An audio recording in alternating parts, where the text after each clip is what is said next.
Après avoir parlé un petit peu de 1877, je voudrais qu'on revienne un petit peu sur la régularité, parce que tout à l'heure, Alain nous a parlé de la régularité des principes de Bâle, Jean-François nous a parlé de la régularité aussi anglo-saxonne, donc il faudra aussi qu'on explicite un petit peu ce que c'est que cette régularité. Donc dans un premier temps, nous allons écouter Ronan sur le convent de 1877 pour remettre peut-être les pendules à l'heure. Oui, ce sera très court, mon cher Laurent. Je voulais simplement souligner que l'erreur qui est très souvent commise, mais Jean-François est trop fin historien pour réellement la commettre, l'erreur qui est souvent commise, c'est de confondre la liberté de conscience, qui était l'objet de cette motion, si je puis dire, votée au convent, et la suppression du grand architecte de l'univers. Le grand architecte de l'univers n'a jamais été supprimé du paysage du Grand Orient de France. Il y a aujourd'hui bon, allant, je pense que c'est de l'ordre d'une quinzaine de pourcents de loges, 15, entre 15 Évidemment, et 20%, avec une certaine augmentation d'ailleurs, qui travaille à la gloire du grand architecte de l'univers au Grand Orient de France. Donc c'est simplement la proclamation de la liberté de conscience comme étant le fondement du mode de fonctionnement du Grand Orient de France qui a été acté par ce convent de 1877. La nuance est d'importance quand même. Voilà. Et pour la régularité, ça va être très très rapide parce que en réalité, je ne suis pas concerné. Non seulement je ne suis pas concerné, mais je ne me sens pas concerné.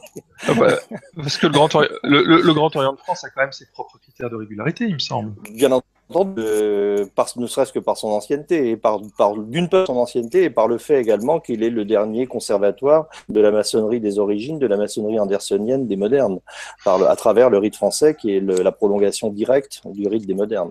Mais en dehors de cet aspect-là, qui est un aspect purement interne, je dirais, la problématique de la régularité à l'anglo-saxonne, si je puis dire, est une problématique qui ne concerne pas le Grand Orient et ses membres. Donc je suis un peu hors jeu sur ce point-là. Oui, Jean-François. Simplement dire que effectivement la question cette question de poser la notion de grand architecte de l'univers, de la mettre en relation avec la notion de liberté de conscience, c'est effectivement un amalgame qui est fait aujourd'hui.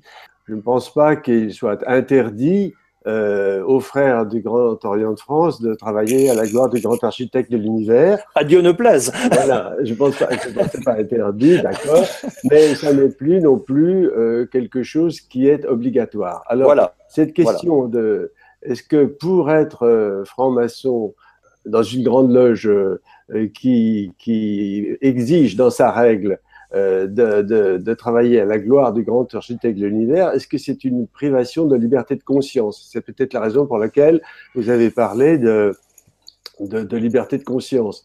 Alors évidemment, ça n'est pas notre. Alors là vient aussi le mot de maçonnerie libérale, de adogmatique, etc. Je pense que ce que nous essayons de vivre à la Grande Loge nationale française, c'est une maçonnerie adogmatique dans la mesure où elle laisse une croyance, une liberté de croyance totalement ouverte, c'est-à-dire nous pensons que le fait de travailler à la gloire du grand architecte donne un sens général aux travaux qui est différent du sens que peuvent avoir des travaux qui ne vont pas dans cette direction.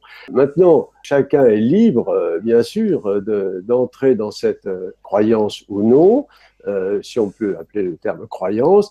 Et puis, chacun est libre d'y croire de la manière qui lui convient et qui lui est personnelle et strictement personnelle. Donc, la croyance n'est pas nécessairement synonyme de privation de liberté de conscience et encore moins de dogmatisme. Voilà, c'était une petite remarque que je voulais faire. Alain, la régularité à la Grande Loge de France, elle se définit comment? Parce que tout à l'heure, vous avez parlé de Bâle, des accords de Bâle, etc. Vous pouvez nous en dire un peu plus et nous définir votre façon de voir la régularité?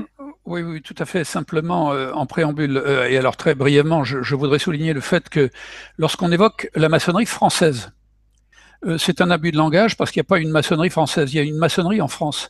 Parce que maçonnerie française, ça tend à signifier qu'il y a une cohérence et une homogénéité entre toutes les obédiences qui existent en France, ce qui n'est pas le cas.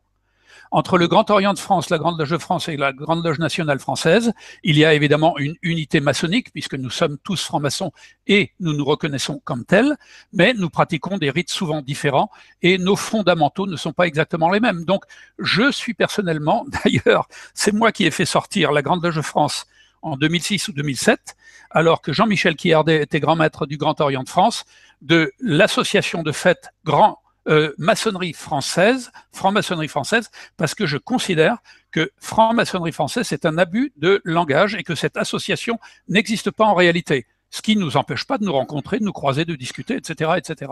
Premier point. Deuxième point, concernant la remarque faite tout à l'heure par Ronan Loaec, qui disait qu'il ne se sentait pas trop concerné par l'idée de régularité, ce que je peux comprendre dans sa bouche. Je signale quand même que sur les diplômes et les patentes remis par le Grand Orient de France aux loges qu'il installe, il est écrit « puissance symbolique régulière souveraine ». Le Grand Orient est une puissance symbolique régulière souveraine, donc il est question de régularité. Je précise même, et je pense que Ronan doit être un tout petit peu au courant, qu'il est indiqué en dessous, et là ça fera du bien à notre frère Jean-François Variot, que le Grand Orient de France est le gardien et le régulateur de tous les rites pour la France, ce qui avait donné la possibilité à Pierre Lambicki, alors grand maître, les années 2009, 10, 11 par là, de considérer qu'au Grand Orient, on pratique tous les rites parce que le Grand Orient en est propriétaire. J'utilise ses propres termes. Je ferme cette parenthèse car la question de la régularité était quand même au cœur du sujet.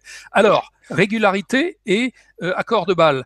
Accord de Bâle, j'évoque simplement la question de Bâle parce que dans le cadre de la question posée par les 5 de Bâle, que j'ai précisé tout à l'heure, Autriche, Allemagne, etc., il était question d'un contact entre la Grande Loge de France et la CMF avec des obédiences considérées comme régulières par Londres.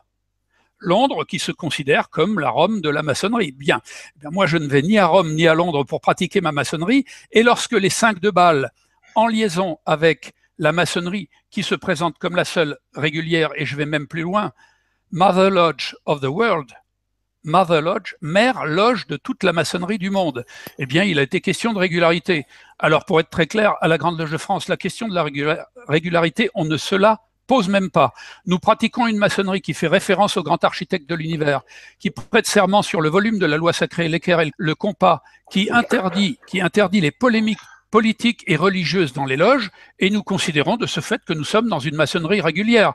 Qu'on ne nous reconnaisse pas comme réguliers, eh bien, je vais vous le dire en français ancien, médiéval, peu nous chaud. Peu nous chaud, pourquoi? Parce que nous considérons que chaque forme maçonnique a le droit d'exister comme elle le souhaite, et comme nous ne souhaitons donner de leçons de régularité à personne, nous considérons de la même façon que nous n'en avons aucune à recevoir.